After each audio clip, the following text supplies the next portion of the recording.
Trump के शपथ ग्रहण करते ही आक्रामक हो गया है यूक्रेन। एक साथ दर्जनों रूसी फ्रंटलाइन पर हमला बोल दिया है यूक्रेन। रात में रूसी फ्रंटलाइन पर MLRS से कैसे हमले किए गए ये देखिए। 24 घंटे में मारे गए 1600 रूसी सैनिक। ये यूक्रेन का बहुत बड़ा दावा सामने आया है। एक तरफ डोनाल्ड ट्रंप शपथ ले रहे हैं और दूसरी तरफ जंग किस तरह से धधकती नजर आ रही है। यानी अगर आप वक्त देखिए तो वो अपने आप में बहुत इंपॉर्टेंट है। डोनाल्ड ट्रंप ने शपथ ली है, अमेरिका के नए राष्ट्रपति वो बने हैं, और दूसरी तरफ यूक्रेन के तेवर रूस के लिए और ज्यादा सख्त तल्ख नजर आ रहे हैं। 24 घंटे में 1600 रूसी सैनिकों को मार गिराने का दावा यूक्रेन ने कर दिया है। और अगली बड़ी खबर, रूस के हमलों को लेकर अलर्ट मोड पर है यूक्रेन। यूक्रेनी फोर्स ने रूस के ड्रोन को तबाह किया। 24 घंटे में रूस के 131 ड्रोन तबाह कर दिए हैं, ये यूक्रेन ने दावा किया है।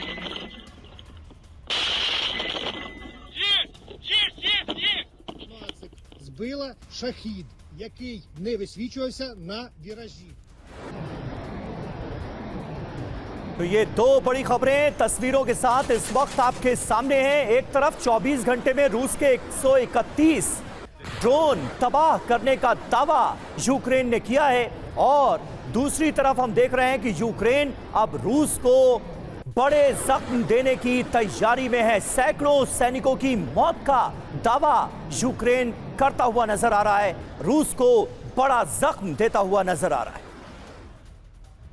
और एक और बड़ी खबर, तोरेस्क में यूक्रेनी टैंक का विध्वंसक एक्शन दिखा है। बिल्डिंग में छिपे रूसी सैनिकों पर शेलिंग हुई। तोरेस्क में कोहरे की आड़ में आगे बढ़ रहे हैं रूसी सैनिक। किस तरह से, ये देखिए तस्वीरें।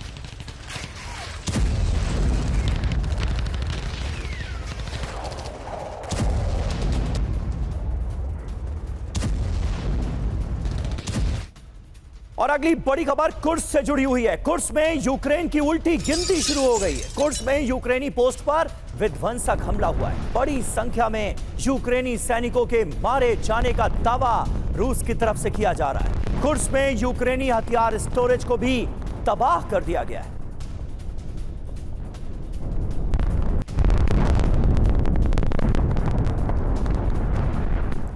तो ये तस्वीरें आपको दिखा रहे हैं किस तरह से यूक्रेनी पोस्ट को निशाना बनाकर इस विध्वंसक हमले को अंजाम दिया गया है। दावा तो यह भी है कि बड़ी संख्या में यहां यूक्रेनी सैनिकों की हमले में मौत हुई। तो लगातार बड़ी खबरें जंग के मैदान से आपके सामने। रूस का यूक्रेन के रिहायशी इलाकों पर हमला। यूक्रेन के आबादी वाले इलाके में थर्मोबैरिक अटैक की खबर है। ये देखिए तस्वीरें। रूस ने MLRS से दागे थर्मोबैरिक रॉकेट।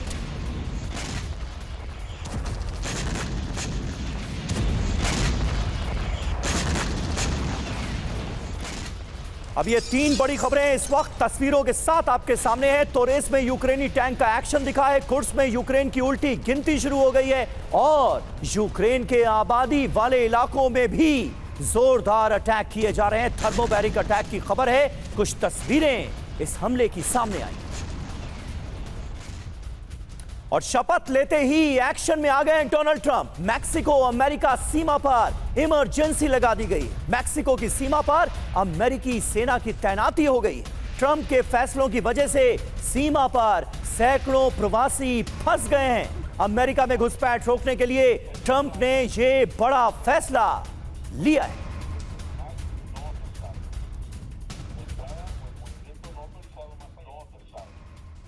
तो ये दो तस्वीरें आपको दिखा रहे हैं प्रवासियों की। अब है नो एंट्री। सैकड़ों प्रवासी फंस गए हैं ट्रंप के इस बड़े फैसले के बाद। मैक्सिको की खाड़ी को अब अमेरिका की खाड़ी कहा जा रहा है।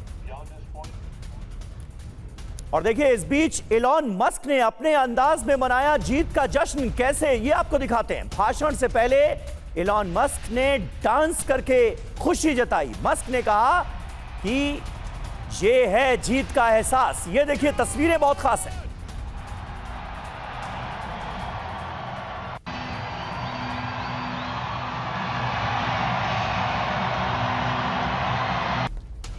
तो डोनाल्ड ट्रंप के राष्ट्रपति बनने के बाद दुनिया में हलचल है। ट्रंप से कई मुल्क परेशान हैं और जो तमाम अहम और बड़ी खबरें इस वक्त हमारे सामने आ रही हैं उस पर हमारी नजर बनी हुई है। एक तो हम देख रहे हैं युद्ध को और भड़कते हुए, खास करके रूस यूक्रेन के वॉर फ्रंट की अगर हम बात करें, ट्रंप के आते ही आक्रामक हो गया है यूक्रेन, धावा बोल दिया गया है रूस पर, ऐसा लग रहा है।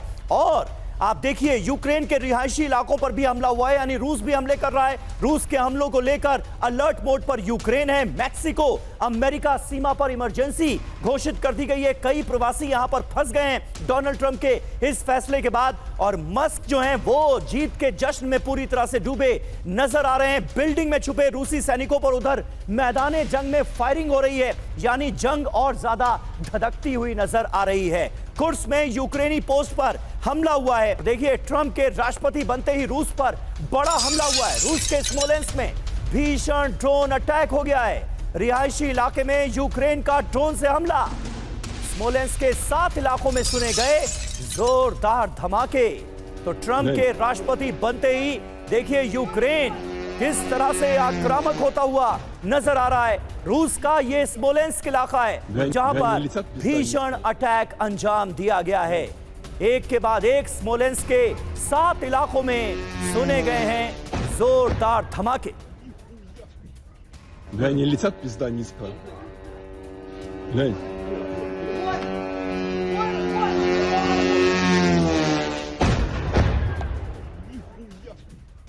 Глянь, и летят пизда. और देखिए स्मोलेंस्क के ऑयल रिफाइनरी पर भी बड़े हमले की खबर अब सामने आ रही है। ऑयल रिफाइनरी के तीसरे टैंकर पर ड्रोन अटैक हुआ है। ड्रोन हमले से ऑयल रिफाइनरी के एक हिस्से में आग लग गई। 3 हफ्ते पहले भी स्मोलेंस्क के ऑयल स्टोरेज पर हमला हुआ था। Вон, там. Я плохой. Бать!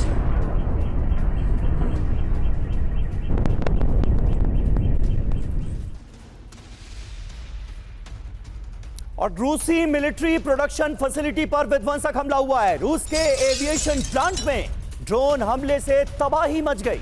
स्मोलेंस्क के एयरक्राफ्ट प्रोडक्शन फैसिलिटी पर यह अटैक अंजाम दिया गया है। लगातार एविएशन इंडस्ट्री को निशाना बना रहा है यूक्रेन और रूस को बड़े जख्म दे रहा है। तस्वीरें आपके सामने हैं स्मोलेंस्क की प्रोडक्शन फैसिलिटी पर कैसे अटैक किया गया है और एविएशन इंडस्ट्री को लगातार यूक्रेन निशाना बनाता हुआ नजर आ रहा है।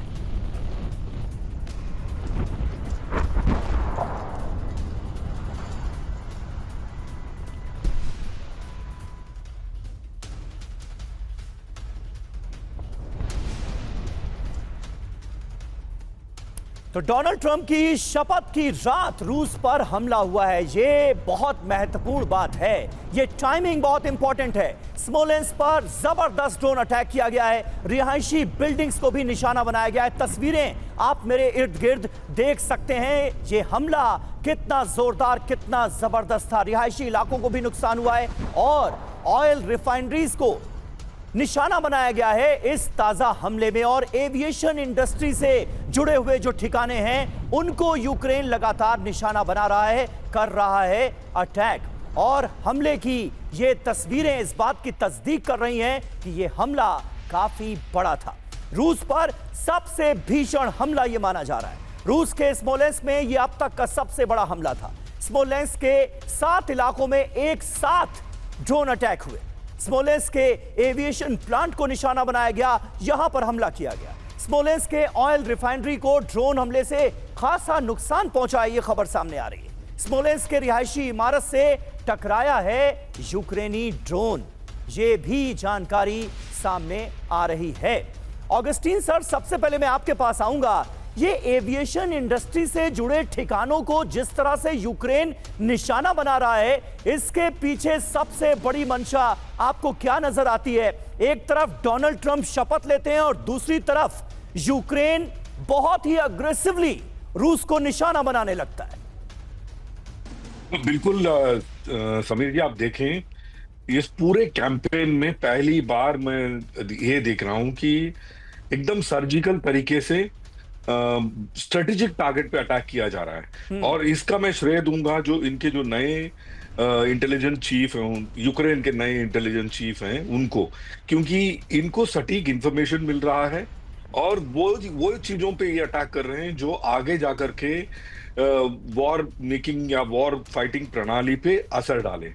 तो एक इफेक्ट, इसको बोलते हैं अटैक फॉर इफेक्ट, जो अटैक फॉर इफेक्ट कर रहे हैं और बिल्कुल सही तरीके से कर रहे हैं। आप अभी आगे भी चलाएंगे शायद जी। वो जो रेल ट्रैक्स हैं और कैरेज हैं जिसमें से मिलिट्री साजो सामान ले जाया जा रहा है, उसके ऊपर भी सटीक तरीके से इन्होंने हमला किया है। So it's an absolutely exceptional action from Ukraine. ये कितना असर करेगा इस वॉर पे, ये समय बताएगा, क्योंकि यूक्रेन और रशिया के बीच में अगर आप आर्थिक स्थिति भी देख लें, वॉर फाइटिंग कैपेबिलिटी भी देख लें, कोई मेल मिलाप नहीं है। इतना दिन अगर चला है तो नेटो के और यूएस के चक्कर में चला है। ओवर टू यू समीर जी। बिल्कुल, कहां तो ये आसार जताए जा रहे थे कि डोनाल्ड ट्रंप के आने के बाद वो ये युद्ध खत्म करा देंगे, लेकिन अब मौजूदा दौर में जो रुख नजर आ रहा है डोनाल्ड ट्रंप को का, उसे देखते हुए जेलेंस्की के हौसले तो और ज्यादा बुलंद हो गए। यहां पर ये इंपॉर्टेंट बात नजर आ रही। इस बीच देखिए, पुतिन को डोनाल्ड ट्रंप की पहली चेतावनी, समझौता नहीं करने से रूस को ज्यादा नुकसान होगा, ये कहा है डोनाल्ड ट्रंप ने। सीज फायर का ऐलान न होने से दरअसल ट्रंप नाराज है। युद्ध में रूस अब तक कामयाब नहीं हुआ है, यह कहा है उन्होंने। रूस के लिए डील अच्छी है, यानी समझौता कर लेना ही अच्छा और बेहतर रास्ता है पुतिन के लिए, ये कह रहे हैं ट्रंप। देखिए, यूक्रेन जंग पर ट्रंप क्या दावा कर रहे हैं। जल्द ही खत्म करेंगे यूक्रेन रूस के बीच की ये जंग। यूक्रेन जंग शुरू ही नहीं होनी चाहिए थी। मैं पहले राष्ट्रपति होता तो जंग होती ही नहीं, ये कहा है डोनाल्ड ट्रंप ने। और हमारे साथ प्रोफेसर अमिताभ मौजूद हैं। अमिताभ जी, किस तरह से आप देखेंगे डोनाल्ड ट्रंप के इस बयान को? चेताते और एक तरह से अगर कहा जाए तो धमकाते नजर आ रहे हैं पुतिन को डोनाल्ड ट्रंप, और अपनी उस बात पर कायम भी हैं कि रूस और यूक्रेन जंग को जल्द से जल्द खत्म होना चाहिए।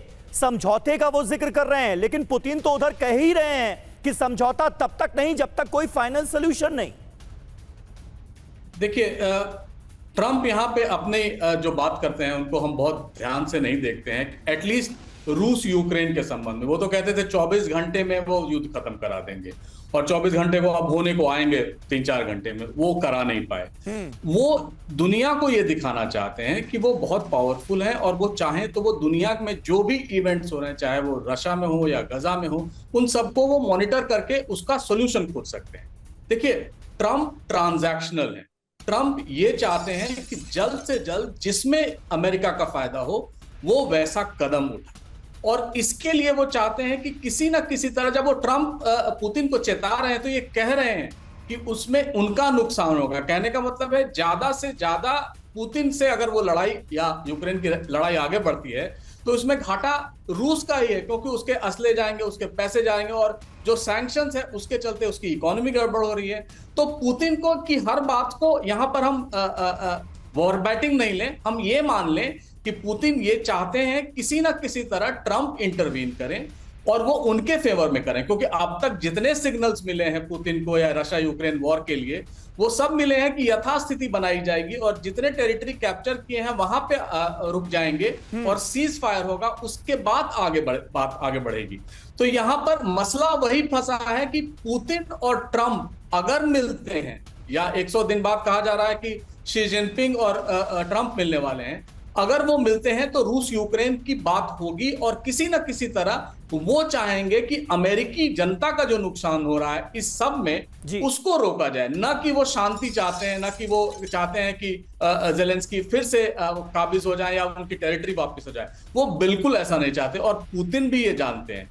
और अब तक बाइडेन ने क्या किया है, 6 महीने अगले आने वाले तक उन्होंने इनफ प्रोविजंस किए हैं कि उनको पैसे मिलते रहें, उनको शस्त्रास्त्र मिलते रहें और उसमें कोई कमी नहीं आएगी। तो अगले 6 महीने तक मैं नहीं देखता हूं कि किसी भी तरह ट्रंप पॉजिटिवली इन्फ्लुएंस कर पाएंगे वॉर को रोकने के लिए। बिल्कुल, और ऐसे में ट्रंप और पुतिन के बीच बातचीत होती है तो किन मुद्दों पर बात होती है, क्या समझौते के आसार बन पाते हैं या नहीं, यह देखने वाली बात होगी। वहीं देखिए अमेरिका से टेंशन के बावजूद पुतिन ने ट्रंप को बधाई दी है। अमेरिका से अच्छे संबंध के लिए रूस हमेशा तैयार है, यह कहा गया है व्लादिमीर पुतिन की तरफ से। विश्व युद्ध तृतीय रोकने की ट्रंप की कोशिशों का स्वागत है। यूक्रेन जंग पर ट्रंप के साथ बातचीत के लिए रूस तैयार है, यह भी कह रहे हैं पुतिन। ट्रंप पुतिन की मुलाकात का जल्द ऐलान हो सकता है।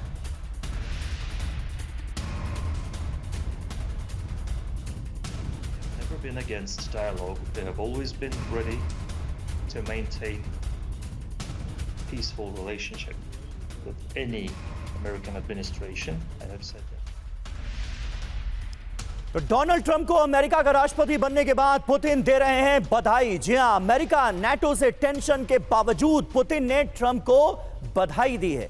अमेरिका के साथ अच्छे संबंध बनाए रखने के लिए रूस हमेशा तैयार है, यह कहा है पुतिन ने अपने स्टेटमेंट में। अमेरिका से मजबूत रिश्ते और वैश्विक मुद्दों पर चर्चा के लिए हम तैयार हैं। विश्व युद्ध तृतीय को रोकने की ट्रंप की कोशिशों का रूस स्वागत करता है, यह कह रहे हैं व्लादिमीर पुतिन। मॉस्को ने कभी भी वॉशिंगटन के साथ बातचीत से इनकार नहीं किया, वो बातचीत के लिए तैयार है। ट्रंप पुतिन की मुलाकात की तारीख का जल्द ही ऐलान हो सकता है। एक और अहम खबर, ट्रंप की शपथ के 24 घंटे में जिनपिंग पुतिन में हुई बात। वीडियो कॉन्फ्रेंसिंग के जरिए पुतिन और जिनपिंग के बीच बात हुई है। मिलकर अमेरिका से निपटने पर चर्चा हुई है। इस बातचीत में यह जानकारी सामने आ रही है। आने वाली चुनौतियों को लेकर दोनों नेताओं ने बात की। अपने देशों के मामले में बाहरी दखल की निंदा भी की है पुतिन और जिनपिंग ने। और हमारे साथ मेजर जनरल अनुज माथुर भी मौजूद हैं। माथुर साहब, किस तरह से आप देखते हैं, खास करके सबसे ज्यादा हलचल डोनाल्ड ट्रंप के अमेरिका का नया राष्ट्रपति बनने के बाद रूस और चीन में भी है।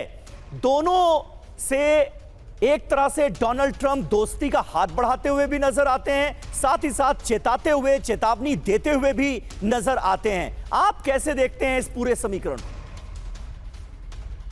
देखिए समीर, एक चीज हमको बिल्कुल साफ तौर पर समझनी पड़ेगी कि जो नया वर्ल्ड ऑर्डर उभर करके सामने आया है उसमें वो किसी से छुपा हुआ नहीं है। और आज जो एक साइड है वो Russia, China, Iran, north Korea, crack जो मन में आप कह सकते हैं, वो एक बड़ी भारी अलायंस बनकर के उभरा है, जिससे कि नाटो और अमेरिका लेड वेस्ट को कहीं ना कहीं भारी परेशानी है। और यही वजह है, देखिए जैसे ही ट्रंप ने टेक ओवर किया, उन्होंने कुछ स्टेटमेंट्स ऐसे दिए जो श्योरली चाइना को भी और रशिया को भी इर्क करेंगे। उनको उन्होंने जो स्टेटमेंट दिए हैं वो बिल्कुल क्लियर कट बता रहे हैं कि हम चाइनीज एक्सपेंशनिज्म यहाँ नहीं होने देंगे, हम पनामा को ले लेंगे, ग्रीनलैंड में ये कर देंगे, कनाडा। तो एक तरफ ट्रंप ये क्लेम कर रहे हैं कि हम विश्व युद्ध रोकना चाहते हैं, और दूसरी तरफ 2-3 उन्होंने फ्रंट खोल दिए हैं ऑटोमेटिकली। और उसके अलावा साउथ चाइना से में भी अपनी मिलिट्री प्रेजेंस बढ़ा रहे हैं। तो ये तमाम बातें देखते हुए ये जो डायलॉग हुआ है पुतिन और शी जिनपिंग के बीच में, ये एक बहुत बड़ा मायना रखता है। और जहां तक सवाल सुपर पावर राइवलरी का है, चाइना की ये स्टेटेड पॉलिसी है कि they want to be the sole super power by the end of the century.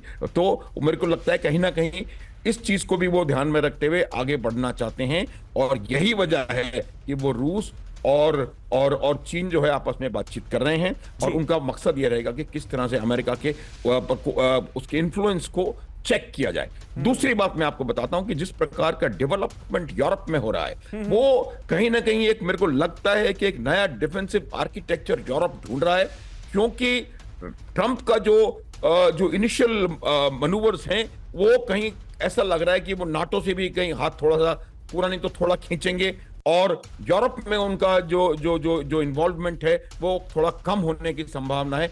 इस वजह से मेरे को लगता है कि वहां पर एक नए डिफेंसिव आर्किटेक्चर को यूरोप के जो बड़े देश हैं, फ्रांस, जर्मनी और ये लोग मिलकर के, ब्रिटेन मिलके कहीं ना कहीं उसके बारे में सोच विचार कर रहे हैं। ये बातचीत बहुत इंपॉर्टेंट है, और ये एक बहुत बड़ा मैसेज जो है ट्रंप को और यूएस को और नाटो को गया है पुतिन और शी जिनपिंग की बातचीत से। बिल्कुल बिल्कुल, और इसीलिए हमने उस खबर का जिक्र किया। पुतिन और जिनपिंग के बीच ये जो बातचीत हुई है, ये अपने आप में इंपॉर्टेंट है। और इस बीच देखिए, रूस के नजदीक नाटो का बड़ा डिप्लॉयमेंट हुआ है।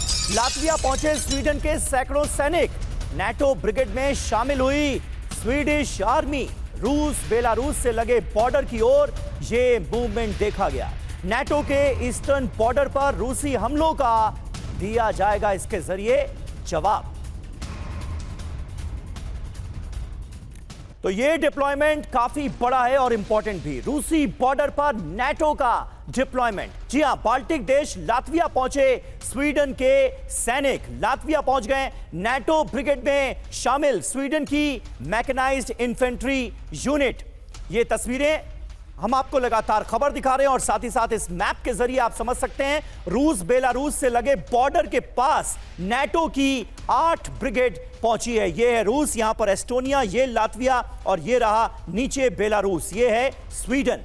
ईस्टर्न बॉर्डर पर कनाडा की अगुवाई में ये मल्टीनेशनल ब्रिगेड भेजी गई है। लिथुआनिया, एस्टोनिया समेत बाल्टिक सागर में बढ़ाई गई है सुरक्षा। यहां पर सुरक्षा घेरा जो है उसे और मजबूत किया गया है। बाल्टिक सी में केबल कटने के बाद एक्शन में है दरअसल नाटो देश।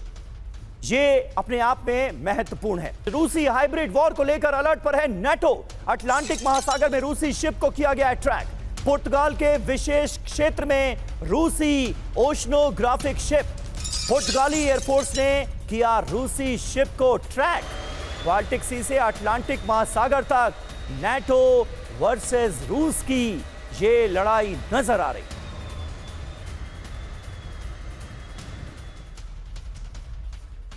तो अटलांटिक महासागर में हो गया नाटो वर्सेस रशिया। जी हां, नाटो और रूस के बीच जारी संघर्ष अटलांटिक महासागर तक पहुंच गया है। पुर्तगाल के विशेष इलाके में रूसी ओशनोग्राफिक शिप को देखे जाने का किया गया है दावा।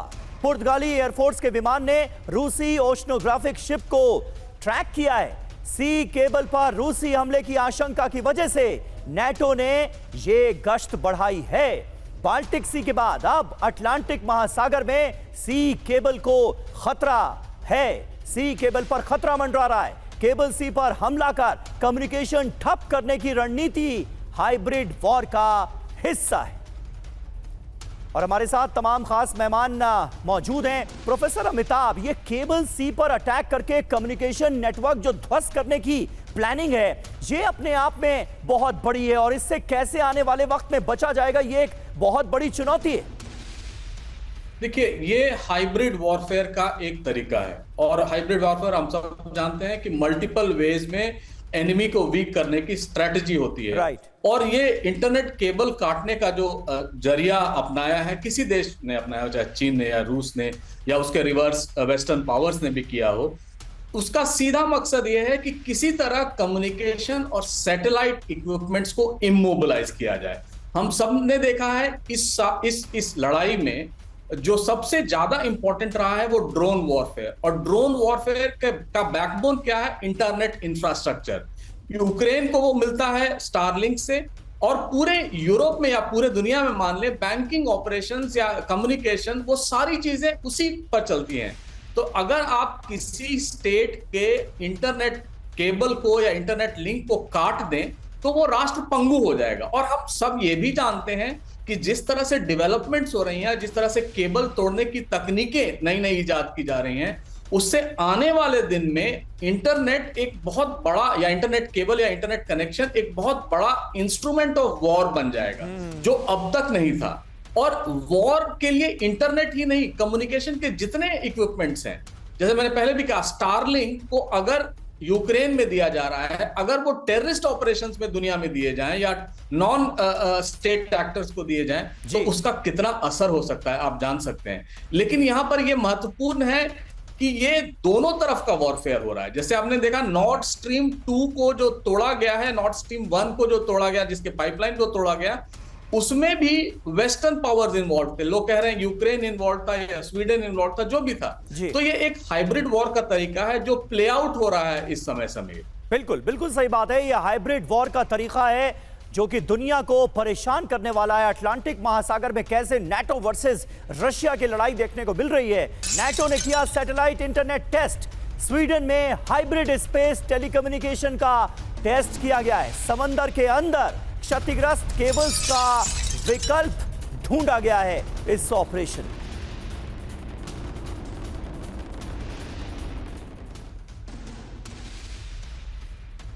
तो देखिए ये महत्वपूर्ण खबर है, नाटो की स्पेस से जीत की तैयारी। नाटो ने सैटेलाइट इंटरनेट टेस्ट किया है। स्वीडन में हाइब्रिड स्पेस टेलीकम्युनिकेशन का टेस्ट किया गया है। सैटेलाइट के जरिए इंटरनेट कम्युनिकेशन जारी रखने की तैयारी है।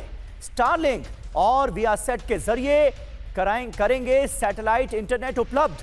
अंडर सी इंटरनेट केबल के विकल्प के तौर पर स्पेस इंटरनेट की तैयारी है। दुनिया का 95% internet traffic under sea cable पर निर्भर है। अंडर सी केबल पर लगातार हो रहे हमलों के बाद नाटो का ये एक्शन देखने को मिल रहा है। और राष्ट्रपति बनते ही डोनाल्ड ट्रंप का ऐलान, दुनिया की सबसे ताकतवर सेना बनाएंगे। आयरन डोम करेगा अमेरिका की रक्षा। हमारा ध्यान दुश्मनों को हराने पर है। अब अमेरिका सिर्फ जीतेगा। तो दुनिया की सबसे ताकतवर सेना बनाने का ऐलान कर दिया है डोनाल्ड ट्रंप ने। कह रहे हैं कि अब अमेरिका सिर्फ जीतेगा। लेकिन अंडर सी केबल के विकल्प के तौर पर जो ऑप्शन इस्तेमाल किया जा रहा है उसे ऑगस्टीन सर आप किस तरह से देखते हैं, और ये कवायद अपने आप में कितनी बड़ी और कितनी जरूरी आपको नजर आती है? समीर जी, दो चार चीजें मैं फटाफट संक्षेप में कह देता हूं जी। जो स्टारलिंक है, स्टारलिंक इसका एक बहुत ऑल्टरनेट विकल्प बनेगा जरूर। लेकिन आप जानते हैं OFC जो ऑप्टिकल फाइबर केबल में गीगाबाइट पर सेकेंड डेटा भेजा जा सकता है, जबकि वायरलेस में पैराफुट कम हो जाता है। स्टारलिंक जितना भी कह लें, आपको जो जरूरी इंफॉर्मेशन है वो जरूर कटेगा नहीं, वो चलता रहेगा, लेकिन गीगाबाइट पर सेकंड जो डेटा ट्रांसफर है वो नहीं हो पाएगा। और आप एक और चीज नोटिस कीजिए, स्मोलेंस्क जिसके आपने बात की, अगर आप मॉस्को से मिंस्क का एक डायरेक्ट रास्ता खींचते हैं, एक लाइन खींचते हैं, तो स्मोलेंस्क जो है बिल्कुल बेलारूस से सटा हुआ रशिया में पड़ता है। स्मोलेंस्क अपने आप में एक बहुत इंपॉर्टेंट जगह, क्योंकि लाटविया, लिथुआनिया, एस्टोनिया को देखता है वो सामने की ओर से, और कालिनिंग्राड जो रशिया का टेरिटरी है उसको प्रोटेक्शन भी देता है, जिसकी वजह से स्मोलेंस्क का अटैक बहुत एक महत्वपूर्ण अटैक बन जाता है। और स्मोलेंस्क का अटैक मेरे ख्याल से ये जो केबल कटिंग है इसके साथ भी कुछ मिला जुला लगता है। अच्छा। और तीसरी और महत्वपूर्ण बात यह है, जो MICC है, मिलिट्री इंडस्ट्रियल कांग्रेशनल कॉम्प्लेक्स है, उनकी रोजी रोटी चलती रहनी चाहिए। अगर यूक्रेन का वॉर थम गया तो उनकी रोजी रोटी कैसे चलेगी? उसके लिए इन्होंने एक ऑल्टरनेट रास्ता खोजा है ट्रंप ने।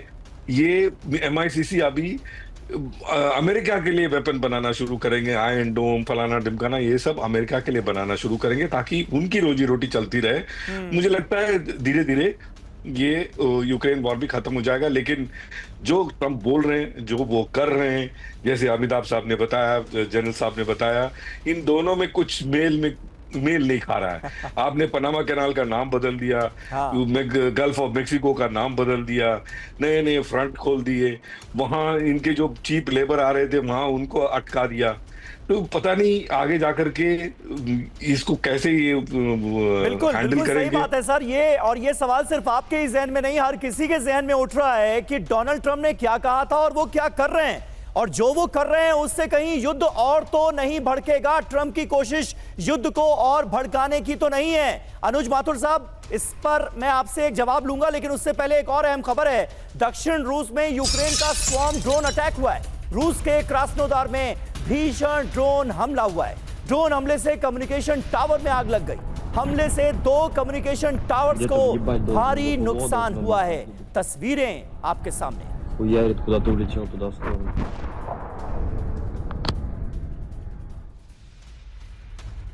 और यूक्रेनी हमले से दहला रूस का वोरोनेज के ऑयल डिपो पर ड्रोन से अटैक हुआ है। ऑयल डिपो के 4थे टावर में लगी है आग।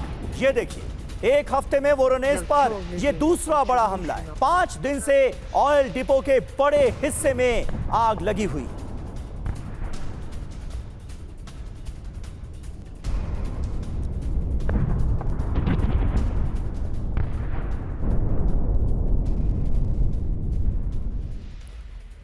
और अगली खबर, रूस के मिलिट्री ट्रेन में भीषण आग से हड़कंप मच गया। सेंट पीटर्सबर्ग में रूसी मिलिट्री ट्रेन में आग लग गई। ये देखिए, तस्वीरें आपके सामने हैं। अब मिलिट्री सप्लाई ले जा रही ट्रेन का बड़ा हिस्सा आग में तबाह हो गया है। ट्रेन के इंजन में जानबूझकर आग लगाए जाने का शक है। यूक्रेनी इंटेलिजेंस डायरेक्टरेट का ये बड़ा दावा सामने आया है। तस्वीरें आपके सामने हैं। रूस के सेंट पीटर्सबर्ग की ये तस्वीरें हैं, जहां मिलिट्री सप्लाई ले जा रही ट्रेन का एक बड़ा हिस्सा भयानक आग की चपेट में नजर आ रहा है।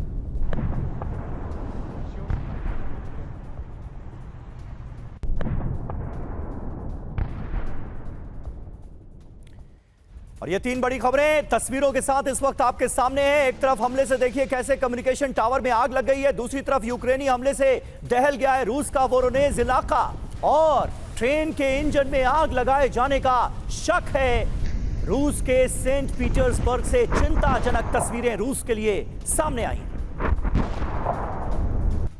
और देखिए ट्रंप की शपथ के बाद यूक्रेनी हमलों से दहला रूस। रूस के 6 प्रांतों में एक साथ यूक्रेन का हमला हुआ है। रूस ने 55 ड्रोन्स मार गिराने का दावा किया है। करीब 20 यूक्रेनी ड्रोन रूस के कई इलाकों में आकर गिरे। ब्रियांस्क, रोस्तोव, स्मोलेंस्क में सबसे ज्यादा विध्वंसक हमले हुए हैं।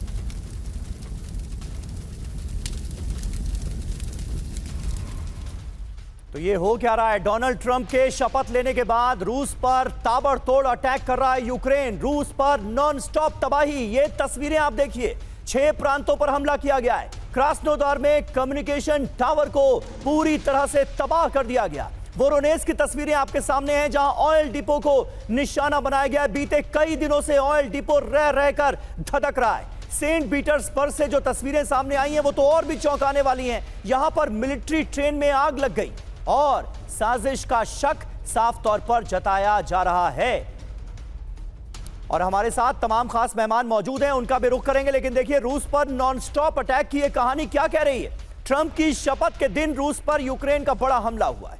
रूस के 6 बड़े प्रांतों पर एक साथ ड्रोन अटैक किए गए। रूस पर करीब 75 ड्रोन से यूक्रेन ने हमला किया।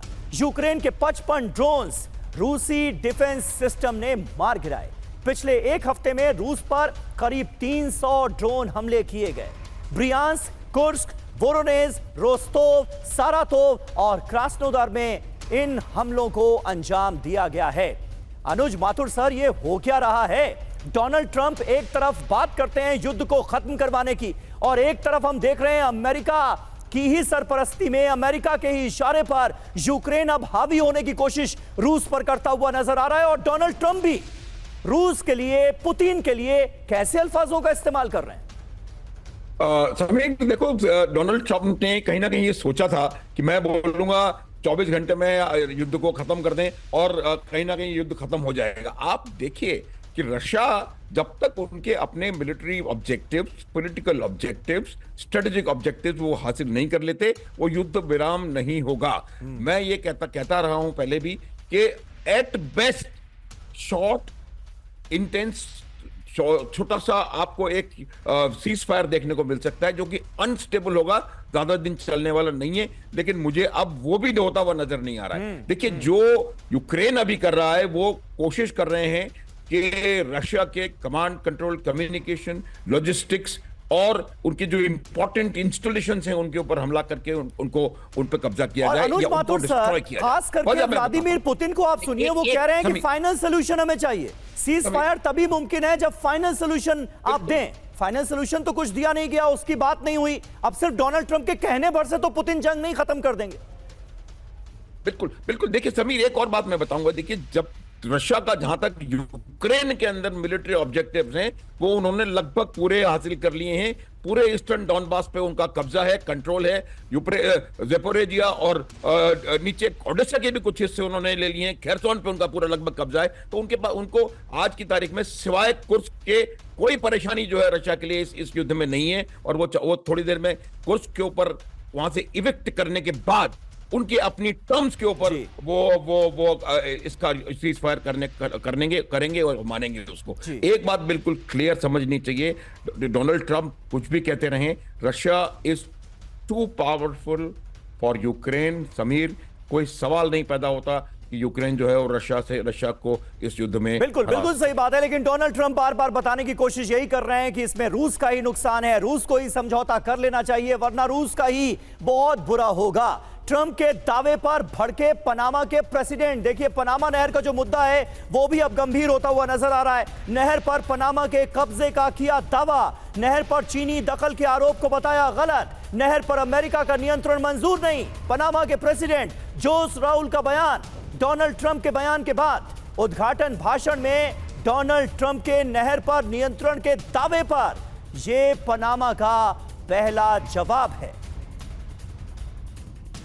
तो पनामा कैनाल के मुद्दे पर अमेरिका वर्सेस पनामा हो गया है। कैसे, आइए आपको समझाते हैं। अमेरिका वर्सेस पनामा, नहर पनामा के नियंत्रण में है और उसी के नियंत्रण में रहेगी, यह कह दिया है पनामा ने।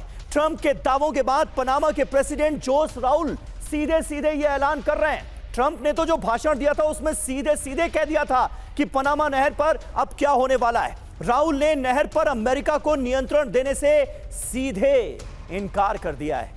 ट्रंप की मानने को तैयार नहीं है बिल्कुल। उद्घाटन भाषण में ट्रंप ने नहर पर पूरा का पूरा कंट्रोल लेने का दावा किया था और कहा था कि किस तरह से यहां पर चीनी कंपनियां हावी होती हुई नजर आ रही हैं। ट्रंप ने पनामा नहर के जरिए चीन पर लगाया इस क्षेत्र में दबदबे का आरोप। यह भी नागवार गुजरा है पनामा को। पनामा नहर से चलने वाले अमेरिकी जहाजों से ज्यादा शुल्क की वसूली का भी मुद्दा उठाया गया था। तो कुल मिलाकर आप देखिए कि अब पनामा नहर के मुद्दे पर भी अमेरिका वर्सेस पनामा सीधे सीधे होता नजर आ रहा है। यानी ये तो हर जगह तनाव और बढ़ता दिख रहे हैं। साउथ चाइना सी में अमेरिका और चीन में देखिए तनाव बढ़ गया है। चीनी सैन्य तैनाती के बीच यूएसएस कार्ल विल्सन, फिलीपींस के साथ अमेरिका की जंगी तैयारी, साउथ चाइना सी में ड्रिल पर चीन की गश्त का दावा।